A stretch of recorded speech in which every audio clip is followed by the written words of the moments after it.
ইয়াকুল হাউম করা কিতাবিয়া, মুমিন তখন বলবে না আমার আমলনামাটা তোমরা সকলেই পড়ে দেখো। আর দ্বিতীয় কথা তার মুখ দিয়ে বের হবে, সে বলবে ইন্নী যানানতু আন্নী মুলাকিন হিসাবিয়া, আমি জানতাম আমাকে একদিন হিসাবের সম্মুখীন হতে হবে।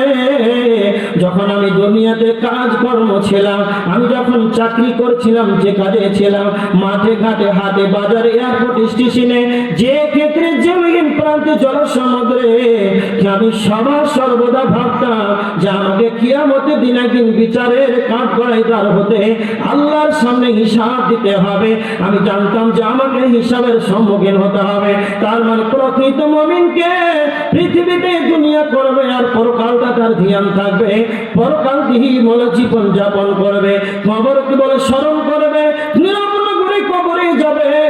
একটা মানুষ কেমন করে আমার মতন ব্যক্তি তার আত্মারে শুধু নয় মারা গিয়েছে বিধায় নীরব না করে কবরে একাই শুয়ে আছে, আমাকে একদিন এইভাবে খবরে চলে আসতে হবে। আল্লাহর নবী বলছেন ওই ব্যক্তি হলো বুদ্ধিমান মুমিন, সর্বদা কবর জিয়ারত করবে আর তার নিজের মওতকে নিয়ে ভাববে। এবার দেখেন মরণকে নিয়ে যদি আপনি চিন্তা ভাবনা করেন তাহলে আপনার কি লাভ হবে? আল্লাহর নবী বলেছেন, তিরমিজি শরীফের হাদিস 2307 নম্বর হাদিস, তিরমিজি শরীফের 2307 নম্বর হাদিস, আবু হুরায়রা রাদিয়াল্লাহু তাআলা আনহু বর্ণনা করেছেন, আল্লাহর নবী বলেছেন, আকসিরু যিকরা, তোমরা বেশি বেশি করে মরণকে স্মরণ করো, তোমরা বেশি বেশি মরণকে স্মরণ করো। ইয়ানিল মওত, কেন আমরা বেশি বেশি, কেন আল্লাহর নবী মওতকে স্মরণ করার কথা বললেন? আল্লাহর নবী কেন বেশি বেশি মরণকে স্মরণ করার কথা কেন বললেন? শেষ অংশে আল্লাহ নবী বলছেন, মরণ এমন একটা সাবজেক্ট, মরণ এমন একটা বস্তু যেটা তুমি সর্বদা সর্বক্ষণ যদি তুমি সেটা স্মরণ করো তাহলে পৃথিবীর যতগুলো চাকচিক্য, পৃথিবীর যতগুলো মজা স্বাদ আছে, হাদিমিল লাযযাত, আল্লাহর নবী হাদিসের শেষ অংশে নবীজি বলেছেন হাদিমিল লাযযাত, মরণ এমন একটা বস্তু যা পৃথিবীর সমস্ত স্বাদকে, পৃথিবীর সমস্ত মজাকে ধ্বংস করে দেয়, সেটাই হলো মওত। যখনই আপনি মওতকে বেশি বেশি করে স্মরণ করবেন তখন আপনাকে আর পৃথিবী যেন আর ভালো লাগবে না। হারিস বিন মালিক, আল্লাহর নবী হারিস বিন মালিক বলছেন, হারিস তোমার সকাল বেলাটা কিভাবে কেটেছে? হারিস বিন মালিক তখন বললেন, আল্লাহর নবী আমার প্রকৃত মুমিন হিসাবে কেটেছে। আল্লাহ নবী তখন বলেন, হারিস বিন মালিক প্রত্যেকটা কথার ভিতরে সত্যতা লুকিয়ে থাকে, প্রত্যেকটা কথার ভিতরে হাকিকাত লুকিয়ে থাকে। হারিস তুমি বলো নিজেকে তো প্রকৃত মুমিন দাবি করছো, হারিস তুমি বলো তুমি কেন মুমিন দাবি করছো?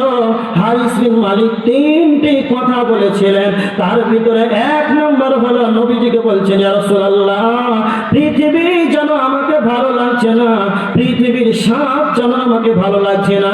দুই নম্বর তিনি বলেছেন, ইয়া রাসূলুল্লাহ আমি সারাদিন রোজা থেকে থেকে আমি পিপাসার্ত অবস্থায় কাটাই।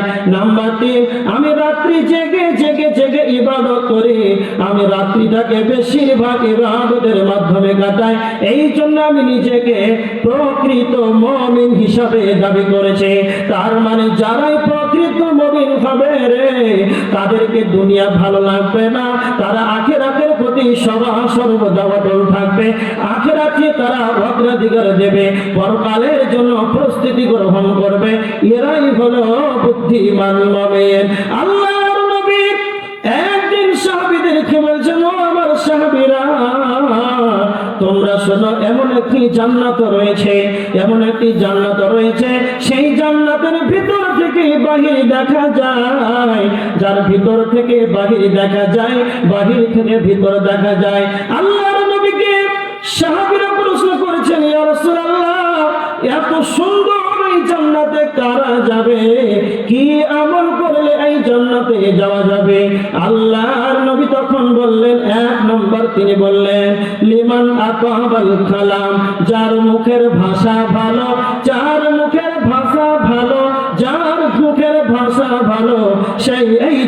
জান্নাতে যাবে। যার মুখের ভাষা ভালো, লিমান আতাবাল কালাম, যার মুখের ভাষা ভালো সেই এই জান্নাতে যাবে। আমাদের সমাজের ভিতরে এমন লোক আছে চাই দোকানে অকথ্য ভাষায় নোংরা নোংরা কথা বলে, এরকম আছে না নয়? বাধ্যত মানুষ, মানে এক পা কবরে এক পা বাইরে, মরলে কবরে ভরে দেবে, এইরকম ব্যক্তিটা চাই দোকানে এত অকথ্য খারাপ গালিগালাজ করে, তার ছেলে পর্যন্ত চাই দোকানে যেতে পারছে না, তার ভাষায় টিকতে পারছে না। এরকম মানুষ আছে। এই ব্যক্তিগুলো কি করে জান্নাত যাবে? সর্বপ্রথম চরিত্র ভালো হতে হবে, মুখের ভাষা ভালো হতে হবে। আপনি যা আপনার মুখ দিয়ে কথা বলছেন, মালাক ফেরেশতা আপনার সমস্ত কথাকে লিপিবদ্ধ করছেন, আল্লাহ কিয়ামতের দিন আবার রেকর্ডিং আপনাকে শোনাবেন। এই জ্ঞানটা তার নাই, বেফাস ভাষায় কথা বলছে। একটা কথা শুনুন, তিরমিজি শরীফের হাদিস, আল্লাহ রাসূল সাল্লাল্লাহু আলাইহি ওয়াসাল্লাম বলেছেন, মান কানা ইউমিনু বিল্লাহি ওয়াল ইয়াউমিল আখির, যদি কারো আল্লাহর প্রতি ঈমান থাকে, পরকালের প্রতি যদি বিশ্বাস থাকে, ফালিয়াকুল খায়রান, সে যেন ভালো ভালো কথা বলে, খায়রান আও লিয়াসুত, নচেত ভালো ভালো কথা বলে, নচেত যেন চুপ থাকে। খুব ভালো করে শুনেন, ফালিয়াকুল খায়রান, পরকালের প্রতি যদি বিশ্বাস থাকে তাহলে সে যেন ভালো ভালো কথা বলে, নচেত চুপ থাকে। যারা ইমানদার হবে, যারা মুমিন হবে, এরা অনর্থক অপ্রয়োজনীয় ভাষা ব্যবহার করবে না। আমরা আজ থেকে অপ্রয়োজনীয় কথা বলবো না, বলেন সবাই ইনশাআল্লাহ। অপ্রয়োজনীয় ভাষা আমরা ব্যবহার করবো না। কেন করবো না? আরেকটি হাদিস দেখেন, আল্লাহ রাসূল সাল্লাল্লাহু আলাইহি ওয়াসাল্লামের কাছে এক সাহাবী এসে প্রশ্ন করছেন, আল্লাহ নবী, কোন কাজের জন্য, কিসের কারণে বেশি মানুষকে জাহান্নামে নিয়ে যাবে? সেই কাজটা কি? কিসের কারণ, সেটা কি? আল্লাহ রাসূল সাল্লাল্লাহু আলাইহি ওয়াসাল্লাম বলছেন, দুইটা কারণ, আল ফাম ওয়াল ফারজ। আল ফাম ওয়াল ফারজ, একটা হচ্ছে তার মুখ, আর দুই নাম্বার হচ্ছে তার লজ্জা স্থান। এই মুখ যদি অকথ্য ভাষায় গালিগালাজ করে, এই মুখ থেকে যদি অপ্রয়োজনীয় কথা বলে, তাহলে আল্লাহ রাসূল বলছেন এই মুখের কারণে মানুষ জাহান্নামে চলে যাবে। বেশিরভাগ মানুষ এই মুখের কারণে জাহান্নামে চলে যাবে। এই জন্য মুখটা সব সময় আপনাকে, মুখের ব্যালেন্স ঠিক রাখতে হবে। আমরা সবাই রাখবো তো? যেখানে প্রয়োজন মাফিক, প্রয়োজন ক্ষেত্রে আমরা কথা বলবো। যখনই আপনি প্রয়োজন ক্ষেত্রে কথা বলবেন, তখন আপনার কথার দাম কম না বেশি হবে? কথা বলেন, কথার দাম বেশি হবে। যারা সব সময় অনর্থক কথা বলে, একটা মানুষকে যদি সে বলে শুনে একটা গল্প শোনাবো, শুনবে? সহজে শুনতে চাইবে না। আর যারা কম কথা বলে, এরা যদি বলে, ওরা বলবে না যে আমার কথাটা শোনো, সে যদি হালকা 1 মিনিট কথা গল্প করেন, তো মানুষ কান করে শুনবে যে না, ভালো কথা আছে বলেই বলছে। এরকমটা হয় না? এই জন্য আপনার মুখ সব সময় ব্রেক করে থাকবেন, যে আমার মুখ থেকে যেন অনর্থক অপ্রয়োজনীয় ভাষা বের না হয়। আল্লাহ রাসূল বলছেন যে এই জান্নাতের ভিতরে আরেকটা গ্রুপ যাবে, সেই গ্রুপটা হচ্ছে, আল্লাহ রাসূল বলছেন, ওয়াসাল্লা বিল লাইল, রাতে বেশি বেশি করে ইবাদত করবে। কখন? রাতে। ওয়ান নাসু নিয়াম, আল্লাহ রাসূল বলছেন ওয়ান নাসু নিয়াম, মানুষ যখন ঘুমিয়ে যাবে আর যারা বেশি বেশি করে সালাত আদায় করবে, যেমন আপনাদের এই বাংলা, এই গ্রামে সবাই ঘুমিয়ে গেছে, আপনি একাই উজু করে মসজিদে এক কোণাতে সালাত আদায় করছেন, এই সালাতটা সবচাইতে আল্লাহ বেশি খুশি হন। বলবেন না সুবহানাল্লাহ? কেন? আপনি ফরজ সালাত জামাতের সাথে আদায় করছেন, এর ব্যাপারটা আলাদা। আর যখনই আপনি রাত্রিতে নীরব একাকী যখন সালাত আদায় করবেন, তখন আপনার দেখবেন মনটাই, অন্তরটা মনে হচ্ছে আল্লাহকে দেখতে পাচ্ছি। বলেন সুবহানাল্লাহ। এর জন্যই যে প্রকৃত মুমিন হবে, সে সর্বদা রাত জেগে জেগে ইবাদত করবে। সাহাবীরা জান্নাতের সার্টিফিকেটটা দুনিয়াতেই পেয়েছে কতজন সাহাবী, তারপরেও তারা সালাত আদায় করেছে, তাহাজ্জুদের রাত জেগে জেগে ইবাদত করেছে। আল্লাহর নবী তার ডানে বামে পিছনে সামনে কোনো গুনাহ ছিল? কথা বলেন, কোনো গুনাহ ছিল না, তার কোনো গুনাহ ছিল না। তিনি বলেন নিষ্পাপ হওয়ার পরেও রাত জেগে জেগে সালাত আদায় করেছেন না করে নাই? আল্লাহর নবী রাত জেগে জেগে সালাত আদায় করেছেন। সাহাবীরা বলতেন, ইয়া রাসূলুল্লাহ, আপনি এত কষ্ট কেন আপনি এত সালাত আদায় করছেন? আপনি তো আখিরি জামানার নবী, আপনি তো আল্লাহর নবী, আপনি তো জান্নাতে সর্বপ্রথম যাবেন, তাহলে কেন আপনি এত সালাত আদায় করছেন? আল্লাহ নবী তাদের প্রশ্নের উত্তরে তিনি জবাব দিতেন যে আমি কি আল্লাহর শুকরিয়া আদায় করব না? তাহলে এই কথাটা দেখেন যে আল্লাহর শুকরিয়া আদায় আমাদেরকে করতেই হবে। তাহলে যে কথা বলছিলাম, রাত জেগে জেগে ইবাদত, এটা মুমিনকে করা আবশ্যক, একবারে অপরিহার্য দরকার। জান্নাতে যাওয়ার একটাই মূল কারণ, আপনি রাত জেগে জেগে বেশি বেশি করে ইবাদত করেন, এর জন্য জান্নাত হবে ইনশাআল্লাহ। এবার দেখেন, এবার মুমিন হতে গেলে এত কিছু আপনাকে বললাম, সুসংবাদ প্রাপ্ত দল আপনাকে হতে হবে। সুসংবাদ, আল্লাহ কিসের সুসংবাদ দিয়েছেন? মুমিনকে কিসের সুসংবাদ দিয়েছেন? জান্নাতের। এবার দেখেন, মুমিন যারা হবে এদের দ্বারাতে পাপ হবে না? হবে না? হবে না? হবে না? হবে। আল্লাহ সুবহানাহু ওয়া তাআলা বলেছেন সূরা তাওবার 112 নম্বর আয়াত, আল্লাহ বলেছেন মুমিন তারাই হবে আত্তাইবুন, তারা তওবাকারী হবে, তারা ইস্তিগফার করবে।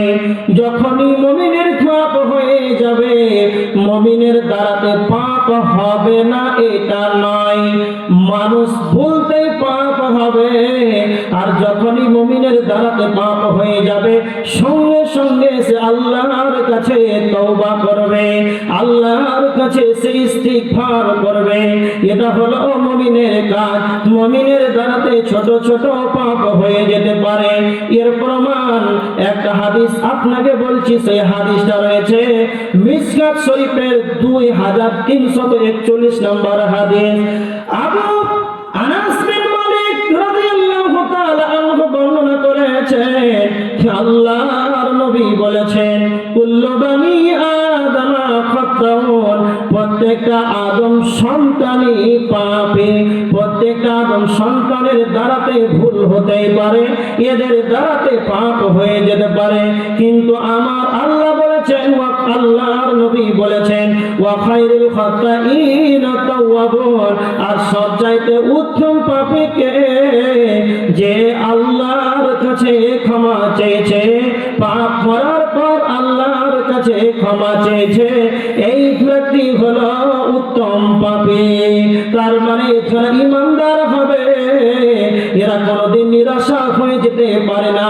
যখন মুমিনের দ্বারাতে পাপ হয়ে যাবে তখন সে স্থির থাকতে পারে না, তার মনটা চঞ্চলময় হয়ে যাবে, আমার দ্বারাতে পাপ হয়ে গেল। সাহাবীদেরকে দেখেন, সাহাবীরা যখনই তাদের দ্বারাতে কোনো গুনাহ হয়েছে, সাহাবীদের দ্বারাতে যখনই পাপ হয়েছে, সঙ্গে সঙ্গে নবীজির কাছে হাজির হয়ে বলছেন ইয়া রাসূলুল্লাহ, আমি অমুক পাপটা করেছি, কি করে আমার ক্ষমা হবে? একজন মহিলা নবীজির কাছে এসে বলছেন ইয়া রাসূলুল্লাহ, আল্লাহর নবী, আমি এমন একটা পাপ করেছি, আমার পাপের কারণে, আমার গুনাহের কারণে আমার পেটে যেন সন্তান এসেছে, আল্লাহর নবী আপনি আমাকে পবিত্র করুন। তারা আল্লাহর নিকটে এসে তারা ক্ষমা চেয়েছে, আল্লাহর নিকটে তারা ক্ষমা প্রার্থনা করেছেন। তার মানে মুমিন কোনদিন নিরাশা হবে না। আল্লাহ সুবহানাহু ওয়া তাআলা সূরা জুমারের 53 নম্বর আয়াতের ভিতর আল্লাহ সুবহানাহু ওয়া তাআলা বলেছেন কুল ইয়া ইবাদিয়াল্লাযীনা আসরাফু আলা আনফুসিহিম, আল্লাহ বলছেন ও আমার বান্দারা, তোমরা যারা নিজের প্রতি অন্যায় করেছো, তোমরা যারা নিজের প্রতি গুনাহ করেছো, তোমরা লা তাকনাতু মির রাহমাতিল্লাহ, তোমরা আমার রহমত থেকে নিরাশ হয়ো না, তোমরা আল্লাহর রহমত থেকে তোমরা বঞ্চিত হয়ো না। আল্লাহ বলছেন ইন্নাল্লাহা ইয়াগফিরুদ যুনুবা জামিআ, আল্লাহ সমস্ত গুনাহকে ক্ষমা করে দেবে। সুবহানাল্লাহ। সমস্ত গুনাহ, সাগীরা কাবীরা গুনাহ, এমনকি যদি শিরক যদি করে থাকে, শিরকের গুনাহ ক্ষমা হয়ে যাবে। কিন্তু কথা মনে রাখবেন, শিরকের গুনাহ মৃত্যুর আগে আপনাকে ক্ষমা চেয়ে নিতে হবে। কোন ব্যক্তি যদি শিরক করে মারা যায় তাহলে তার আর ক্ষমা হবে না। কিন্তু কেউ যদি শিরক করে এমন একটা বড় গুনাহ করে আর মৃত্যুর আগে যদি আল্লাহর কাছে ক্ষমা চায়, আল্লাহ শিরকের গুনাহটাও ক্ষমা করে দেবে। তার জন্য আমার আল্লাহ বলেছেন, ইন্নাল্লাহা ইয়াগফিরুদ যুনুবা জামিআ, নিশ্চয় আমি আল্লাহ সমস্ত গুনাহকে মাফ করে দেব, আমি হলাম গফুরুর রহিম। আল্লাহ তারপরে বলছেন, ইন্নাহু হুয়াল গফুরুর রহিম।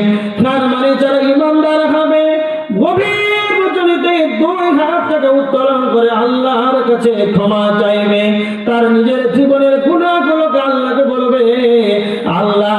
তার মানে মুমিনের দ্বারাতে পাপ হয়ে যেতে পারে, কেননা আল্লাহ মুমিনকে কেন বললেন যে যারা মুমিন হবে তারা যেন তওবাকারী হবে।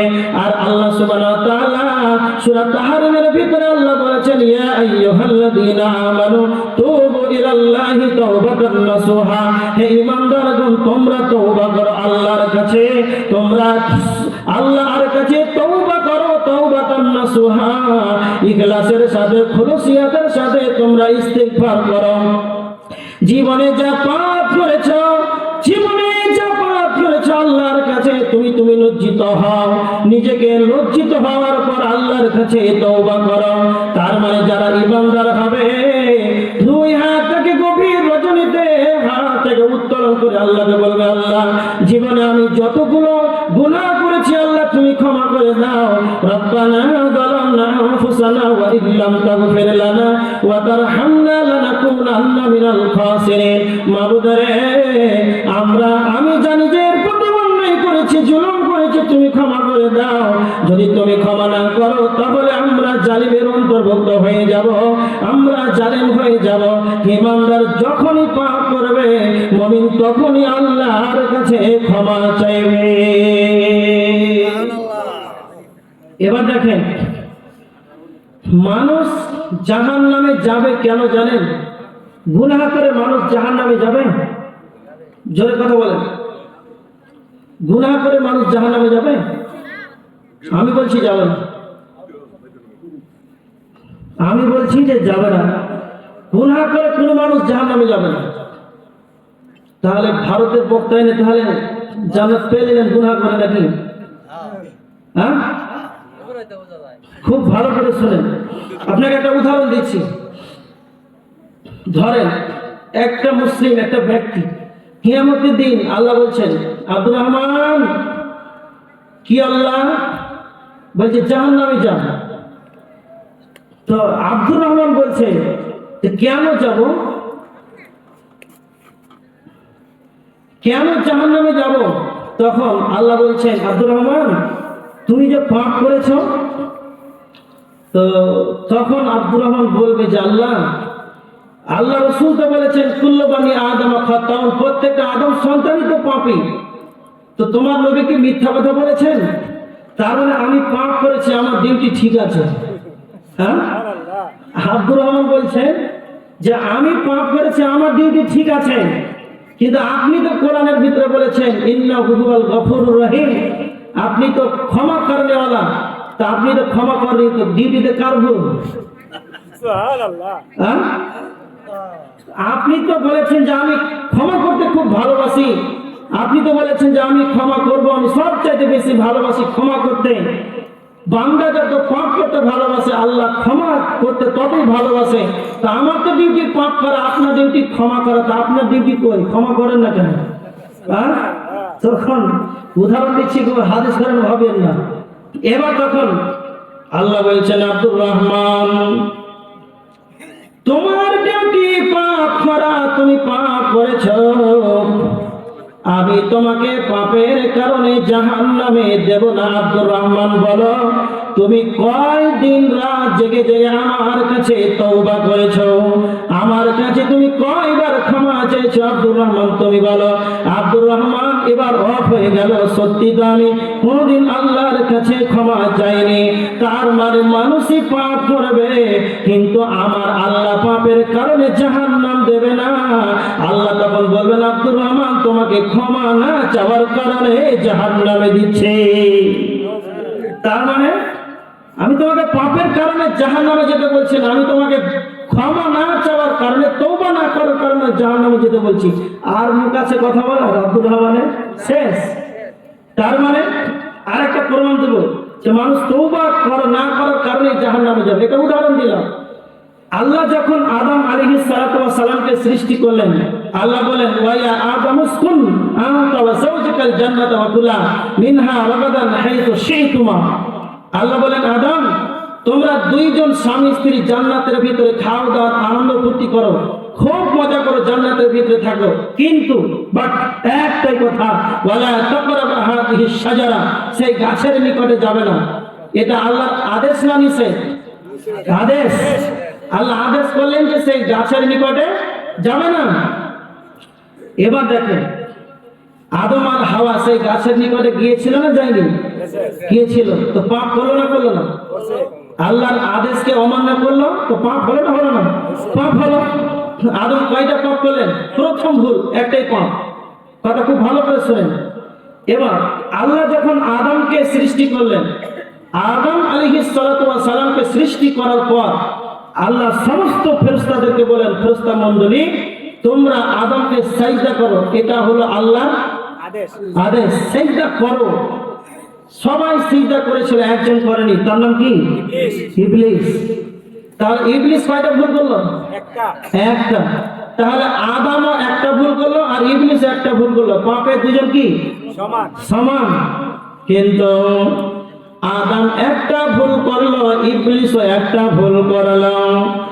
আদম জান্নাতে যাবে চিরকাল, ইবলিস জান্নাতে যেতে পারবে না, সে জাহান্নামে যাবে। কেন? কেন? আদম যখন তার দ্বারাতে যখন ভুল হয়ে গেল, তখন তারা আদম আর হাওয়া কাঁদতে আরম্ভ করলেন। তারা নিজের ভুল বুঝতে পারলেন। আদম আর হাওয়া আলাইহিস সালাতু ওয়াস সালাম এরা দুইজন ভুল করার পর, পাপ করার পর তারা তওবার জগতে ফিরে গেল। আর ইবলিস পাপ করার পর সে নিজেকে অহংকারের জগতে চলে গেল। তারা দুইজন কেনে কেটে ক্ষমা নিয়ে নিল, তওবা করলো, এরা জান্নাতে যাবে। পাপ করেছে কিন্তু ক্ষমার কারণে তারা জান্নাতে যাবে। আর ইবলিস পাপ করেছে কিন্তু ক্ষমা না চাওয়ার কারণে, তওবা না করার কারণে ইবলিস জাহান্নামে যাবে। তাহলে একজন দার্শনিক বলেছেন মানুষ গুনাহের কারণে জাহান্নামে যাবে না, মানুষ তওবা না করার কারণে জাহান্নামে যাবে। এবার বুঝতে পেরেছেন? আল্লাহ যেন আমাদেরকে সকলকে বুঝার তৌফিক দান করেন, আল্লাহুম্মা আমিন। অনেক রাত হলো, আপনারা ধৈর্য ধারণ করে আছেন, বসে আছেন এত শীতের কনকনে রাত্রিতে। আলহামদুলিল্লাহ, আল্লাহ যেন আপনাদের এই ধৈর্যকে কবুল করুন, আল্লাহুম্মা আমিন। যারা সারা রাত এখনো পর্যন্ত সন্ধ্যা নাগাদ থেকে রাত্রি এতক্ষণ পর্যন্ত জেগে আছে, আল্লাহ তুমি তাদের বদলা দিও কিয়ামতের দিন, আল্লাহুম্মা আমিন। এর বিনিময়ে তুমি সকলকে জান্নাত দান করো, আল্লাহুম্মা আমিন। যারা আমরা আলোচনা শুনলাম, বক্তা শ্রোতা উভয় আমল করার তৌফিক দান করো, আল্লাহুম্মা আমিন। যারা সালাত আদায় করেন, আল্লাহ তুমি তাদেরকে 5 ওয়াক্তের নামাজি বানাও দাও, আল্লাহুম্মা আমিন। যারা এখনো অসুস্থ, আল্লাহ তুমি তাদেরকে আরোগ্য দান করো, আল্লাহুম্মা আমিন। এবার শেষ মুহূর্তে আমি শেষ করে দিচ্ছি, কেউ ধাটি করবেন না। আমি ভারত থেকে এসেছি, আপনারা খুশি না বেজার? খুশি। তো আমার সঙ্গে সবাই মুলাকাত করবেন না করবেন না? ইনশাআল্লাহ। তো মুলাকাত করে টাকা লাগবে, টাকাটা নিয়ে পকেটে ভরে বাড়ি চলে যাবো তা নয়। আপনাদের এটা জলসা কবরস্থানের উন্নতি করবে না অবনতি করবে? উন্নতি করবে। তো উন্নতি কল্পে তো এখানে আপনারা দিবেন তবে উন্নতি হবে না? রাত 12টার পর আপনারা যাবেন, জিনেরা দিতে আসবে, কে দিবে? আপনার বাড়ি গেলে বাংলাদেশ জিনেরা আসবে, জাল শয়তান দিয়ে আসে, আপনাদেরকেই দিতে হবে। আমি আপনাদের কাছে দাবি করছি না, আমি দাবি করছি না। একটা কথা মনে রাখেন, আমি আলোচনা আজকে কিসের আলোচনা করছি বলেন তো? জান্নাতের, মুমিন সম্পর্কে আলোচনা করছি। একটা কথা মনে রাখেন, এখানে ড্রাইভার আছে, গাড়ি চালান? হ্যাঁ, নাই। আর ছোট্ট করে একটা উদাহরণ দিচ্ছি। ছাতা ধরেন মাথায়, কখন বর্ষাকালে না শীতকালে? বর্ষাকালে তো মাথার উপরে ছাতা আছে, তো বাতাসে পিছন দিক থেকে বৃষ্টি আসছে, তো ছাতা পিছনে যাবে না সামনে? পিছনে। পিছনে যখন করলেন তখন আবার ডান দিকে বৃষ্টি আসছে, তখন ছাতা কোথায় যাবে? ডান দিকে। তো ছাতা বলে যে ডান দিকে কর, কি বলেন? হ্যাঁ, বিবেক বলে। মাশাআল্লাহ, বিবেক বলে। ছাতা কোনোদিন বলে না, বিবেক বলে যে ছাতাটা ডান দিক বাম দিকে করো। তো যারা ইমানদার হবে তাদেরকে বুঝে নিতে হবে যে এরা হচ্ছে মালের ড্রাইভার। তাদের বিবেক বলে দিবি যে আজকে উন্নতি করবে, কবরস্থানে যাওয়ার সাথে কিছু দিতে হবে। কে বলবে? বিবেক। তো আব্দুল কাইয়ুমকে আর বলা দরকার নাই। আপনাদের কাছে অনুরোধ, কবরস্থানে নথি করবে জলসা, যার যেরকম সমর্থক যে অনুপাতে আপনারা দিতে পারবেন, আমার সাথে শুধু মোলাকাত করবেন আর আমার হাতে দিয়ে যাবেন। সকলকেই বলছি এখানে দিয়ে যান, আপনাদের জন্য আমি মুসাফির মানুষ, খাস করে দোয়া করে দেবো। এখানে দিয়ে যাবেন, আপনার সাফা করে যাবেন। আর বিনা মুসাফা করতে কেউ যাবেন না। যদি টাকা না থাকে হাতটা মিলিয়ে যাবেন। কি কথা বুঝতে পারেন না? আমি একটা গাজাল দিচ্ছি আপনাদেরকে, শুনেন। ওকে মমের ভাই হইল রে তোর বেহিলাই বাহালার পালা রে, ওকে মমের ভাই